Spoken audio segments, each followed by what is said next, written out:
Hello, and welcome to Conscious Curiosities, where we unlock the wisdom of the universe which lies within us. I'm your host, Maria Luz, an astrologer, psychic medium, and certified hypnotist. As you may know, I've mostly moved over to my Substack, Astrology, Alchemy, and Honest Recovery. So I am sharing an audio from my Substack post for you today, and I'd love to have you join me over there. You can subscribe for free or as a paid subscriber for just $5 a month or $50 a year, and that entitles you to join in the monthly gatherings where I cover a topic on either alchemy or astrology and open it up for any questions you may have. I hope to see you over there. Thank you. Into the cave, a new moon descent for transformation. What will you find in the darkness tonight? The image symbol transmitted to me for the week of May 26, 2025. A cave. And the words removal from stimuli and going inward. This weekend, I've been attending the Northwest Astrological Conference, which, as far as I know, is the longest running astro conference in the US and perhaps the largest. So I didn't intend to do a lot of work on this post. Instead, I had planned to simply share the collaborative post I did with Sarah Hawkins. I will share that separately because of Substack mechanics from her Substack called From Psychosis Back to More Psychosis. However, despite my plan, in my usual check in with my higher self and spirit team on Saturday morning, an image symbol for the collective came in. And it was echoed later in a lecture I attended in the form of the Cave of Pluto, where the abduction of Persephone was reenacted as part of the Eleusinian mysteries. And because I felt called to pull tarot cards for each sign for the new moon today, I caught another echo in prominent Scorpio themes, and Pluto is the modern ruler of Scorpio. So that's how that ties together. My memory is pulling me back to the idea of a pain cave. I don't know if this is a concept in regular life, but it is one I am familiar with from running ultra marathons.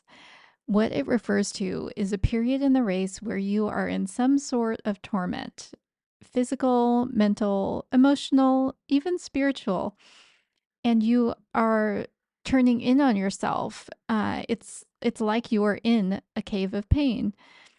No one can rescue you from this place. After all, you chose to run the damn thing, knowing this was a risk. The only way through is to accept that what began with excitement and hope now feels the opposite. And if you can't change the situation, you have to transform yourself while sitting with pain.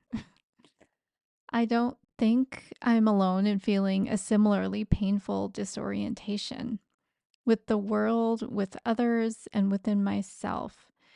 After all, we are all connected to everyone and everything in the universe.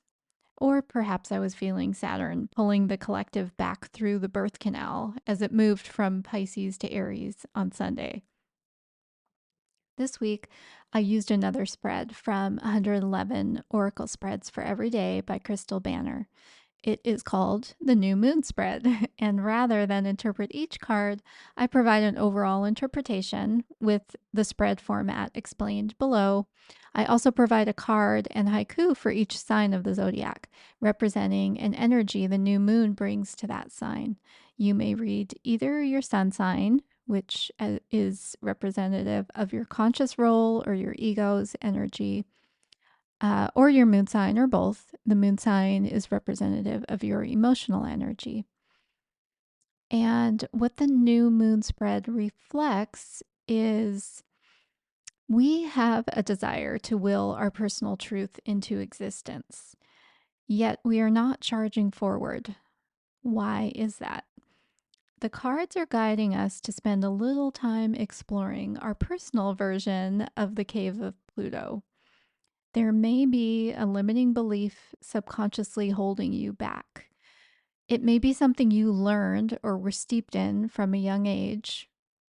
Wow, that's kind of like Persephone being abducted, which you don't even see is a cage around you, keeping you from using your free will.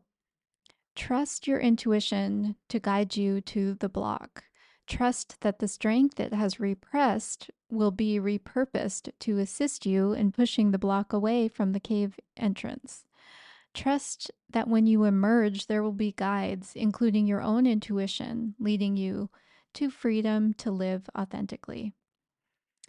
Note that there are repeating 12s in the spread, indicating the point where something is ending so that something brand new can begin, hopefully built upon wisdom gained in reflection upon the previous experience. Card 1 is what is your energy going into the new moon? And this card was the Knight of Wands from the Seventh Sphere Tarot. Card 2 is how can you make the most of this phase? This was Elder Heron. Practice patience. This is card number 22 from the Animal Elders. Card 3 is what is the new moon bringing in? This card is Blue Lotus, Intuition, card number 5 from the Herbal Astrology Oracle. Card 4 is how are you growing? This card is you're more powerful than you know, card number 12 from Intuitive Whispers Oracle. And card 5 is what will assist you with your goals and intentions. And this card is Sacred Sherpa Guides You Beyond. And that's card number 12 from Wild Kuan Yin Oracle. And then the new moon energy for each zodiac sign. Aries is the King of Wands. I can inspire you only when I inspire me. It's just out of reach. Taurus is the Page of Wands. New passions arise. Which direction calls to me? Is it worth leaving? Gemini, the Nine of Wands. Burnout is a threat unless I structure desire to fuel and not drain. Cancer, the King of Cups. We've been here before. I'll hold steady through the waves. Past pain made me strong. Leo, Death. You notice I've changed. I've dropped what I will not need. My soul travels light. Virgo, Wheel of Fortune. I know time will tell if my new habits will stick. A mentor guides me. Libra, the Sun. I am ignited. My soul's calling is now clear. I radiate joy.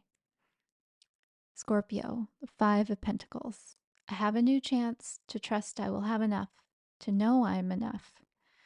Sagittarius, Six of Cups. Memories won't fade, yet something new pulls on me. I must bet on this. Capricorn, the Hanged Man. I've waited so long, I just know it's time to act. My goal is in sight. Aquarius, Justice. Whose turn is it now? Perhaps I get to decide on the next right step. Pisces, Ten of Pentacles. I'm feeling relieved. I've worked a long time for this, so all can enjoy. I would love to hear whether anything resonates with you at this time, so leave a comment if you feel so called.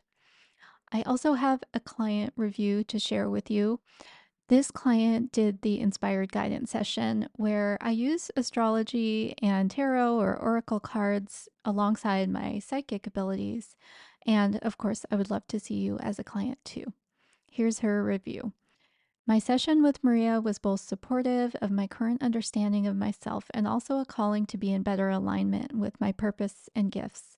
During our session, she walked me through my natal chart, a version of where the planets are in the present day, and explained over the past decades of life how my soul chose to come into existence and the lessons I've been learning along the way. It felt like she knew my whole life story.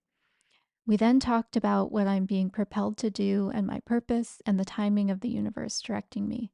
She was spot on in her explanation of what I might be feeling and intuitive in her delivery of how I could best understand it. Finally, she called to anyone who might have something to support me, and my spirit guide showed up to her, providing some very specific explanations of my role in society, my calling to service, and how to live in best alignment with my higher self. Her interpretation and empathy in this process was so thoughtful and also direct. It was very powerful, and I've been feeling the effects of our work for several days now. I'm grateful for Maria's clear analysis and kind communication, along with her gift for intuition and channeling to connect with spirit. She enabled a monumental shift in my life. And thank you very much, Susanna C. from Washington State in the US. I thank you all and wish you a great day.